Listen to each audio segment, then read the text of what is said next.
Quand tu descends du métro Fives, tu tournes à gauche, tu continues toujours tout droit 3 minutes à pied et arrivé à la fin des épiceries, tu tournes à droite. Et là, tu arrives au lycée. Je sors du métro Marbrerie, je continue toujours tout droit et enfin, je tourne à ma gauche et il y aura le lycée Aimé Césaire.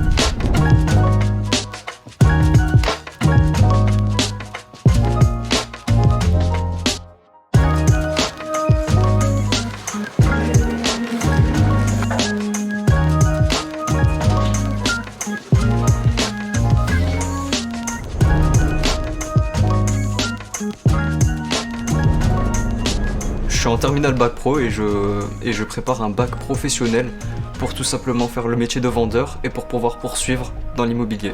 Au cours de nos 3 années scolaires en bac pro, on fait 2 séminaires de stage, de 3 semaines en seconde et de 4 semaines en première et terminale, ce qui nous apprend le métier de vendeur, mais aussi on fait aussi des mises en scène en classe, comme dans cette salle par exemple, du facing, de la caisse et relations clients.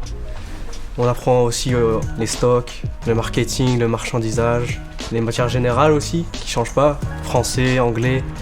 L'anglais est important aussi, surtout si on veut continuer en international. L'avantage, moi personnellement, que je trouve au bac professionnel, c'est qu'on a des stages. Donc c'est une petite compétence en plus, car on apprend vraiment ce que c'est le métier de vendeur directement dans les entreprises. On réunit tout ce qu'on apprend en cours directement en lieu de stage. On est le seul lycée à proposer des stages à l'étranger. On peut faire ces stages à Madrid, en Espagne, à Londres, en Allemagne et en Estonie.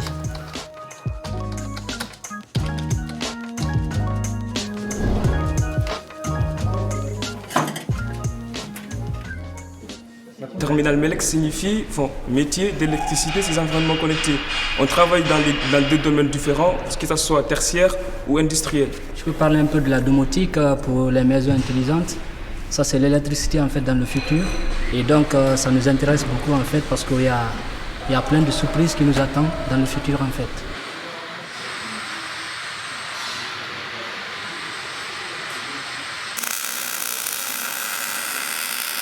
Alors mon cursus est en 3 ans, ouvrage, bâtiment, métallerie. Bon, par exemple là on m'a imposé un plan, on m'a dit voilà tu fais cette pièce, t'as 20 heures, tu fais cette pièce, tu te débrouilles, complètement autonome. Ou inversement on fait ce qu'on veut, donc on peut réaliser des chaises ou quand on a un peu de temps on réalise des chaises ou des tables, voilà, pour s'amuser un peu et aussi s'entraîner.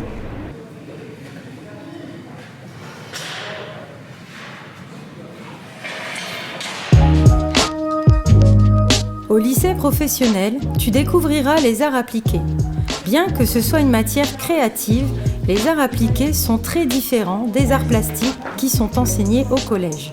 Les arts appliqués regroupent toute la création des objets du quotidien. Les vêtements, les meubles, l'architecture, les affiches publicitaires, les logos. C'est l'art pour l'industrie. Cette matière est constituée de 3 grands domaines, le design d'objets, le design graphique et le design d'espace.